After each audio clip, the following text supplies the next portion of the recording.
সেদিন রাতের সেই চুম্বনের পর আমি ভেতরে ভেতরে ভেঙে পড়লাম। মনে হচ্ছিল আমি অপরাধ করেছি। সারা রাত ঘুমালাম না। বারবার মনে হচ্ছিল আমি কিভাবে আমার মেয়ের স্বামীর সাথে এমন করলাম। কিন্তু আশ্চর্যের ব্যাপার, অপরাধবোধ যতই বাড়ছিল ততই বিক্রমের সেই উষ্ণ স্পর্শ, সেই চোখে চোখ রাখার মুহূর্ত মনে পড়ে বুক কেঁপে উঠছিল। পরের দিন বিক্রম যেন আগের মতোই ছিল, স্বাভাবিক হাসি খুশি, অথচ আমি চোখ তুলে তাকাতেই পারছিলাম না। কিন্তু দুপুরে যখন বাড়ি প্রায় ফাঁকা, তানভি পাশের ঘরে ঘুমোচ্ছিল, বিক্রম চুপি চুপি এসে আমার পাশে দাঁড়ালো। আমি গরম ভাত পরিবেশন করছিলাম। হঠাৎ পিছন থেকে বিক্রম আমার হাত ধরে ফেলল। আমি তড়াক করে ঘুরে দাঁড়ালাম। বিক্রম, এসব কি? কেউ দেখে ফেললে সর্বনাশ হবে। আমি অর্চনা, বয়স 50 পেরিয়েছে। স্বামী অনেক দূরে বিদেশে থাকেন কাজের কারণে। বাড়ির দায়িত্ব, সংসার সবকিছুর ভার একাই সামলায়। আমার 2 মেয়ে। বড় মেয়েটা তানভি, আমার চোখের মণি। বছর 2 আগে ওর বিয়ে দিলাম।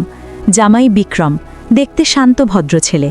আমাদের ছোট্ট সংসারে ও এসে আলো জ্বালিয়ে দিল।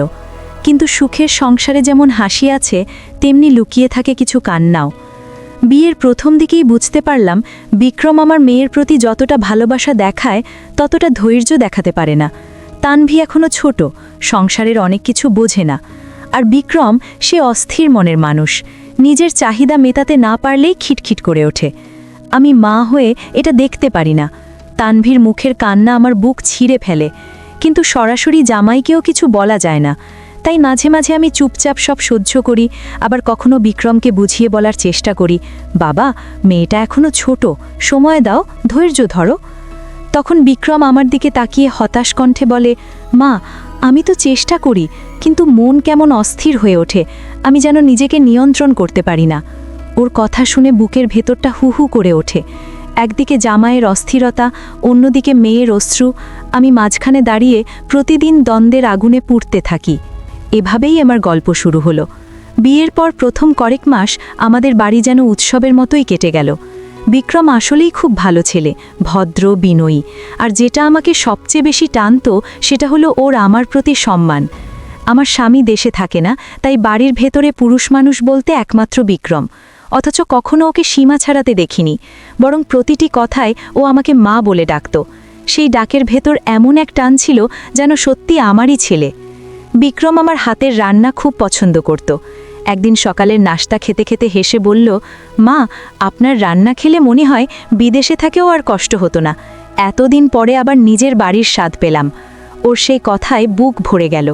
মেয়ের স্বামী, অথচ মনে হচ্ছিল যেন নিজের সন্তানের মুখে প্রশংসা শুনছি। কিন্তু ধীরে ধীরে একটা অদ্ভুত ব্যাপার খেয়াল করলাম। যখনই আমি বিক্রমের দিকে তাকাই, দেখি ওর চোখে একটা কৃতজ্ঞতা, আবার যেন অন্যরকম দৃষ্টিও। আমি প্রথমে ভুল ভেবেছিলাম, ভাবলাম হয়তো আমি অতিরিক্তই ভেবে ফেলছি। কিন্তু না, সময় যেতে যেতে আমি অনুভব করতে লাগলাম বিক্রম শুধু জামাই হয়ে নেই, ওর ভেতরে আমার জন্য একটা ভালো লাগার অনুভূতি জন্ম নিতে শুরু করেছে। আর আশ্চর্য ব্যাপার হলো, আমি নিজেও সেটা টের পাচ্ছিলাম।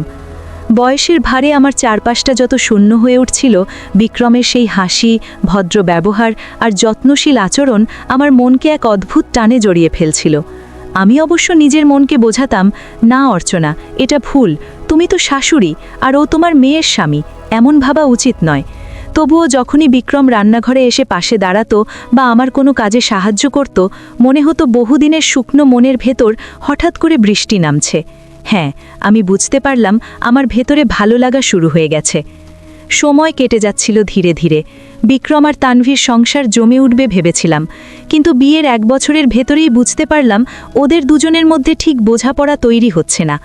আমার তানভি এখনও ছোট, সংসার সামলানোর অভিজ্ঞতা নেই।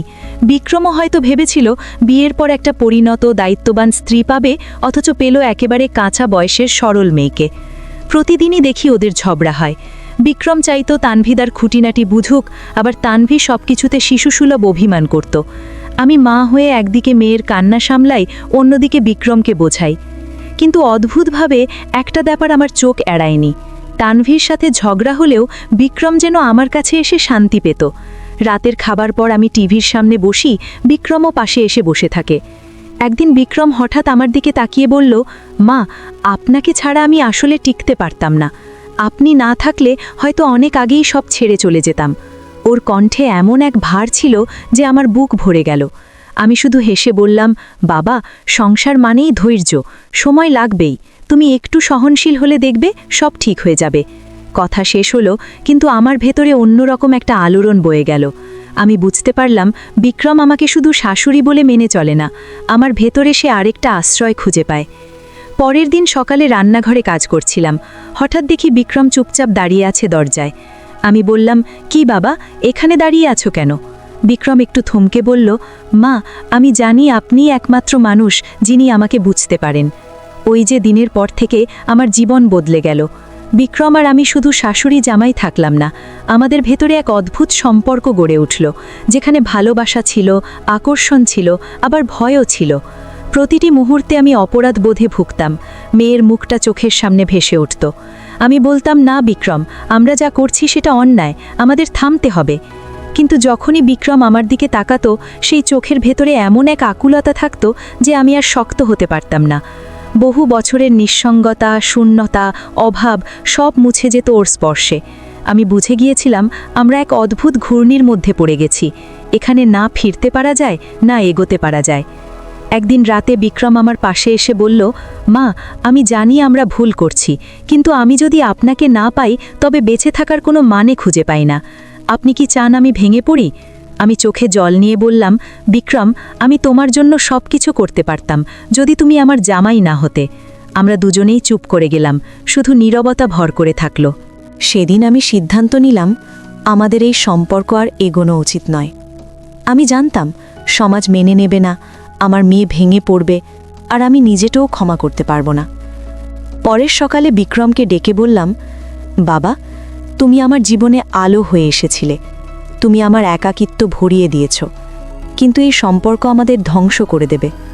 আমি তোমার মা, আমি তোমার আশ্রয়, এভাবেই আমাকে রেখো, আর কোনো সীমা পেরিয়ে যেও না। বিক্রম দীর্ঘক্ষণ চুপ করে থাকল, তারপর ধীরে মাথা নেড়ে বলল, আপনার ইচ্ছাই শেষ কথা মা, আমি প্রতিশ্রুতি দিচ্ছি আপনাকে আর কোনো কষ্ট দেব না। ওর চোখে জল টলমল করছিল। আমি হাত বাড়িয়ে মাথায় হাত রাখলাম, মনে হচ্ছিল বুক ভেঙে যাচ্ছে, তবুও হাসলাম। হয়তো আমরা দুজনেই জানতাম আমাদের ভালোবাসা কখনো নাম পাবে না, কখনো প্রকাশ পাবে না, কিন্তু সেই অদৃশ্য টান, সেই অস্বীকার করা যায় না এমন অনুভূতি আমাদের দুজনকেই বদলে দিয়েছে। আজ এত বছর পরও আমি বিক্রমকে জামাই বলেই ডাকি, ও আমাকে মা বলে সম্বোধন করে, কিন্তু আমাদের চোখের ভেতর গভীর কোথাও একটা গোপন নদী বয়ে চলে, যা শুধু আমরা দুজনেই জানি। সেই চোখ দুটোতে এক অদ্ভুত উষ্ণতা ছিল, আমার বুকের ভেতর কেঁপে উঠল। অনেক বছর পর কেউ আমাকে এভাবে বোঝে বলে অনুভব করালো। বয়স বাড়ার সাথে সাথে নারীর ভেতরকার শূন্যতা অনেক বড় হয়ে ওঠে। স্বামী বিদেশে, বাড়িতে নেই, আমি দিনের পর দিন একা। আর হঠাৎ এই একাকিত্বের ভেতরে বিক্রমের ভার, বিক্রমের কৃতজ্ঞতা, বিক্রমের অদ্ভুত মায়ামাখা দৃষ্টি আমার মনে অজানা টান তৈরি করতে লাগল। আমি মনকে বোঝাই, না অর্চনা, তুমি ভুল ভাবছ, ও তোমার মেয়ের স্বামী, এই অনুভূতি তোমার মানায় না। কিন্তু যতবার বিক্রম আমাকে মা বলে ডাকে, ততবার মনে হয় সেই ডাকের ভেতরে শুধু সম্মান নয়, আরও কিছু আছে। একদিন বিকেলে বৃষ্টি নামল প্রবল। তানভি শোবার ঘরে অভিমান করে শুয়ে আছে, আমি বারান্দায় বসে বৃষ্টি দেখছি। হঠাৎ বিক্রম এসে আমার পাশে দাঁড়ালো। বৃষ্টি হাওয়ায় এসে চুল এলোমেলো করে দিল। বিক্রম এগিয়ে এসে আমার কপালের চুলটা সরিয়ে দিল, খুব স্বাভাবিক ভঙ্গিতে। আমি আটকে উঠলাম, এই কি করছো? বিক্রম শান্ত স্বরে বলল, মা, আপনাকে এভাবে দেখলে মনে হয় আপনি শুধু আমার শাশুড়িই নন, আপনি আমার সবচেয়ে কাছের মানুষ। ওর কথায় শরীর কাঁপতে লাগল। মনে হলো বুকের ভেতর জমে থাকা এক সময়ের নিঃসঙ্গতা ঝড় হয়ে বেরিয়ে আসতে চাইছে। সেদিন প্রথমবার আমি ভয় পেয়েছিলাম এই টান যদি নিয়ন্ত্রণের বাইরে চলে যায়। বৃষ্টি ভেজা সেই বিকেলের পর থেকে আমার ভেতরে অদ্ভুত একটা পরিবর্তন শুরু হলো। বিক্রমকে দেখলেই বুকের ভেতর অজানা কাঁপুনি জাগে। আমি যতই নিজের মনে বোঝাই ও তো জামাই, এই ভাবনা ঠিক নয়, তবুও মন একেবারেই মানতে চায় না। একদিন সন্ধ্যায় আমি রান্নাঘরে রান্না করছি, হঠাৎ দেখি বিক্রম ঢুকে পড়ল ভেতরে। আমি বললাম, কি বাবা, তোমার তো রান্নাঘরে আসার কথা না, যাও বাইরে বসো। বিক্রম চুপ করে দাঁড়িয়ে থাকল, তারপর ধীরে ধীরে বলল, মা, আমি জানি আপনি রাগ করবেন, কিন্তু আমি না বললে পারছি না। আপনি কি জানেন, আপনার কাছে এলে আমার ভেতরের সব অস্থিরতা দূর হয়ে যায়। আমার হাত কাঁপতে লাগল। কড়াই থেকে ঝোলের গন্ধ আসছিল, কিন্তু তখন আমার মাথা ঘুরপাক খাচ্ছিল অন্যদিকে। আমি গম্ভীর গলায় বললাম, এমন কথা আর কোনোদিন বলবে না বিক্রম। তুমি আমার মেয়ের স্বামী, আমার কাছে তুমি ছেলের সমান। বিক্রম শান্ত কণ্ঠে বলল, মা, আমি আপনাকে অসম্মান করছি না, কিন্তু আমি মিথ্যে বলতেও পারবো না। আমি অনুভব করি আপনি শুধু আমার শাশুড়িই নন, আপনি আমার সবচেয়ে কাছের মানুষ। আপনার কথা আপনি শোনেন, আমাকে বোঝেন, অথচ আপনার স্বামী দূরে, আপনিও তো একা। আমি বুঝি আপনিও কষ্ট পান। ওর এই শেষ কথাটা যেন তীরের মতো বিঁধল। হ্যাঁ, আমি কষ্ট পাই। ভেতরের শূন্যতা, নিঃসঙ্গতা, বুকের ভেতরে শুকনো নদী, সব কিছুই কষ্টে ভরা। আমি চুপ করে দাঁড়িয়ে রইলাম। কণ্ঠ শুকিয়ে গেছে। বিক্রম ধীরে ধীরে আমার হাতটা ধরল। গরম হাতের ছোঁয়ায় শরীর কেঁপে উঠল আমার। মা, আমি প্রতিশ্রুতি দিচ্ছি, আমি কখনো আপনাকে অসম্মান করব না। শুধু একটু আপনার কাছাকাছি থাকতে চাই। আমার ঠোঁট কাঁপছিল। বলার চেষ্টা করলাম, বিক্রম, এটা ভুল, থেমে যাও। কিন্তু শব্দগুলো যেন খুব দুর্বল হয়ে বের হলো। বিক্রম হঠাৎ আমার মুখের সামনে দাঁড়িয়ে গেল, চোখে চোখ রাখল।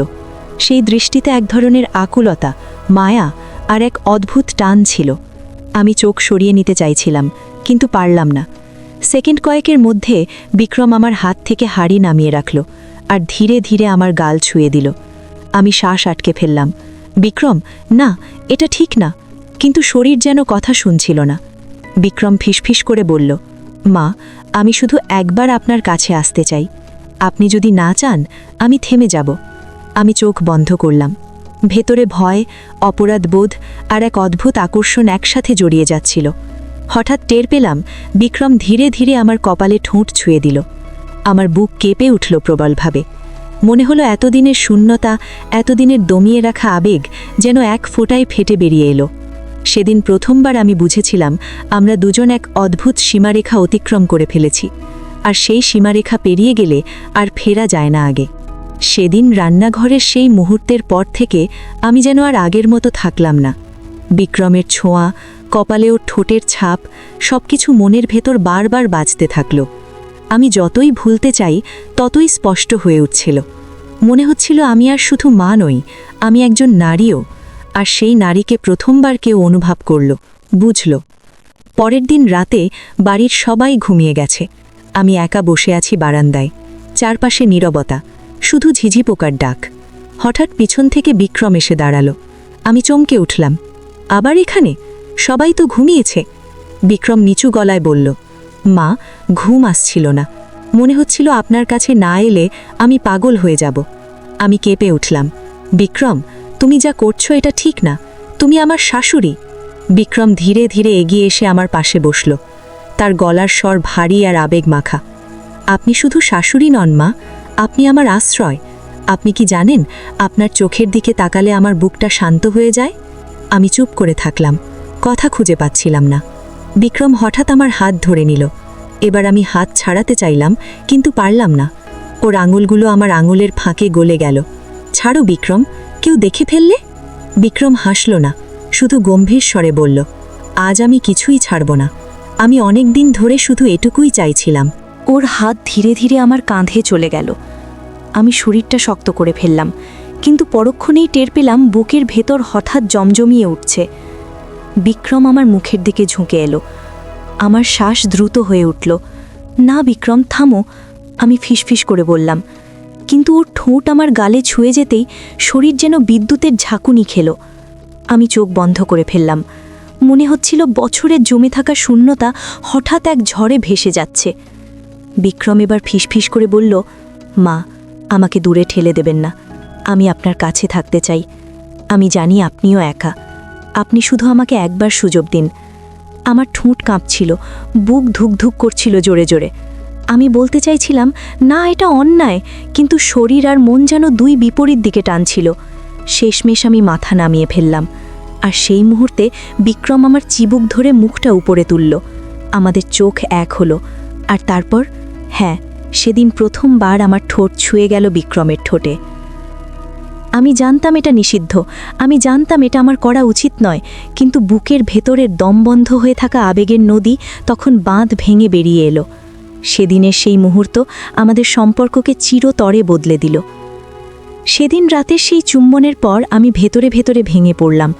মনে হচ্ছিল আমি অপরাধ করেছি। সারা রাত ঘুমালাম না। বারবার মনে হচ্ছিল আমি কিভাবে আমার মেয়ের স্বামীর সাথে এমন করলাম। কিন্তু আশ্চর্যের ব্যাপার, অপরাধবোধ যতই বাড়ছিল ততই বিক্রমের সেই উষ্ণ স্পর্শ, সেই চোখে চোখ রাখার মুহূর্ত মনে পড়ে বুক কেঁপে উঠছিল। পরের দিন বিক্রম যেন আগের মতোই ছিল, স্বাভাবিক, হাসি খুশি, অথচ আমি চোখ তুলে তাকাতেই পারছিলাম না। কিন্তু দুপুরে যখন বাড়ি প্রায় ফাঁকা, তানভি পাশের ঘরে ঘুমাচ্ছিল, বিক্রম চুপি চুপি এসে আমার পাশে দাঁড়ালো। আমি গরম ভাত পরিবেশন করছিলাম। হঠাৎ পিছন থেকে বিক্রম আমার হাত ধরে ফেলল। আমি তড়াক করে ঘুরে দাঁড়ালাম। বিক্রম, এসব কি? কেউ দেখে ফেললে সর্বনাশ হবে। বিক্রম একদম শান্ত, আমার চোখের দিকে তাকিয়ে ফিসফিস করে বলল, আমি আর লুকিয়ে রাখতে পারছি না মা, আমি আপনাকে চাই, শুধু চাই আপনার কাছে থাকতে। আমার বুক কাঁপছিল। বললাম, না বিক্রম, থামো, এটা ভুল। কিন্তু ওর চোখে তখন এক অদ্ভুত জেদ। ধীরে ধীরে আমার গাল ছুঁয়ে দিল। আমি শরীরটা সরাতে চাইছিলাম, কিন্তু শক্তি যেন চলে যাচ্ছিল। সেই মুহূর্তে আমি বুঝলাম আমার ভেতরের নাড়িটা জেগে উঠেছে। বহু বছর ধরে যে অনুভূতি শুকিয়ে গিয়েছিল সেটা হঠাৎ করে বন্যার মতো ফিরে এসেছে। বিক্রম আমাকে টেনে নিয়ে গেল পাশের ঘরে। দরজা বন্ধ হলো। আমার বুক ধুকধুক করছিল প্রবলভাবে। আমি বললাম, না বিক্রম, এটা ঠিক না, আমি তোমার শাশুড়ি। বিক্রম আমার কানের কাছে মুখ নিয়ে বলল, আপনি শুধু শাশুড়ি নন, আপনি সেই নারী যাকে আমি সবচেয়ে বেশি অনুভব করি। আমাকে আটকাবেন না। তারপরই ও আমার ঠোঁটে ঠোঁট রাখল। এবার আর আমি সরতে পারলাম না, বরং নিজের অজান্তেই আমি প্রতিউত্তর দিলাম। আমার দম বন্ধ হয়ে আসছিল, কিন্তু একই সাথে মনে হচ্ছিল এটাই আমার বেঁচে থাকার মুহূর্ত। বিক্রম আমাকে শক্ত করে জড়িয়ে ধরল। আমি চোখ বন্ধ করে ফেললাম। বুকের ভেতর জমে থাকা একাকিত্ব, অভিমান, তৃষ্ণা সব একসাথে ভেসে যাচ্ছিল। কক্ষের ভেতর তখন শুধু আমাদের নিঃশ্বাসের শব্দ, বাইরে পৃথিবী থেমে গেছে যেন। সেদিন আমি বুঝেছিলাম আমি আর বিক্রম, আমরা দুজনেই নিজেদের নিয়ন্ত্রণ হারিয়ে ফেলেছি। আমি জানতাম এই পথ নিষিদ্ধ, কিন্তু সেই মুহূর্তে আমি শুধু নারী ছিলাম, একজন একাকী, ভালোবাসার তৃষ্ণায় কাতর নারী। আর বিক্রম ছিল আমার সামনে দাঁড়ানো একমাত্র আশ্রয়। ওই যে দিনের পর থেকে আমার জীবন বদলে গেল। বিক্রম আর আমি শুধু শাশুড়ি জামাই থাকলাম না, আমাদের ভেতরে এক অদ্ভুত সম্পর্ক গড়ে উঠল, যেখানে ভালোবাসা ছিল, আকর্ষণ ছিল, আবার ভয়ও ছিল। প্রতিটি মুহূর্তে আমি অপরাধ বোধে ভুগতাম। মেয়ের মুখটা চোখের সামনে ধেসে উঠত। আমি বলতাম, না বিক্রম, আমরা যা করছি সেটা অন্যায়, আমাদের থামতে হবে। কিন্তু যখনই বিক্রম আমার দিকে তাকাতো, সেই চোখের ভেতরে এমন এক আকুলতা থাকত যে আমি আর শক্ত হতে পারতাম না। বহু বছরের নিঃসঙ্গতা, শূন্যতা, অভাব সব মুছে যেত ওর স্পর্শে। আমি বুঝে গিয়েছিলাম আমরা এক অদ্ভুত ঘূর্ণির মধ্যে পড়ে গেছি। এখানে না ফিরতে পারা যায়, না এগোতে পারা যায়। একদিন রাতে বিক্রম আমার পাশে এসে বলল, মা, আমি জানি আমরা ভুল করছি, কিন্তু যদি আমি আপনাকে না পাই তবে বেঁচে থাকার কোনো মানই খুঁজে পাই না। আপনি কি চান আমি ভেঙে পড়ি? আমি চোখে জল নিয়ে বললাম, বিক্রম, আমি তোমার জন্য সব কিছু করতে পারতাম যদি তুমি আমার জামাই না হতে। আমরা দুজনেই চুপ করে গেলাম, শুধু নীরবতা ভর করে থাকল। সেদিন আমি সিদ্ধান্ত নিলাম আমাদের এই সম্পর্ক আর এগোনো উচিত নয়। আমি জানতাম সমাজ মেনে নেবে না, আমার মেয়ে ভেঙে পড়বে, আর আমি নিজেকেও ক্ষমা করতে পারবো না। পরের সকালে বিক্রমকে ডেকে বললাম, বাবা, তুমি আমার জীবনে আলো হয়ে এসেছিলে, তুমি আমার একাকিত্ব ভরিয়ে দিয়েছ, কিন্তু এই সম্পর্ক আমাদের ধ্বংস করে দেবে। আমি তোমার মা, আমি তোমার আশ্রয়, এভাবেই আমাকে রেখো, আর কোনো সীমা পেরিয়ে যেও না। বিক্রম দীর্ঘক্ষণ চুপ করে থাকল, তারপর ধীরে মাথা নেড়ে বলল, আপনার ইচ্ছাই শেষ কথা মা, আমি প্রতিশ্রুতি দিচ্ছি আপনাকে আর কোনো কষ্ট দেব না। ও চোখে জল টলমল করছিল। আমি হাত বাড়িয়ে মাথায় হাত রাখলাম। মনে হচ্ছিল বুক ভেঙে যাচ্ছে, তবুও হাসলাম। হয়তো আমরা দুজনেই জানতাম আমাদের ভালোবাসা কখনো নাম পাবে না, কখনো প্রকাশ পাবে না, কিন্তু সেই অদৃশ্য টান, সেই অস্বীকার করা যায় না এমন অনুভূতি আমাদের দুজনকেই বদলে দিয়েছে। আজ এত বছর পরেও আমি বিক্রমকে জামাই বলেই ডাকি, ও আমাকে মা বলে সম্বোধন করে, কিন্তু আমাদের চোখের ভেতর গভীর কোথাও একটা গোপন নদী বয়ে চলে।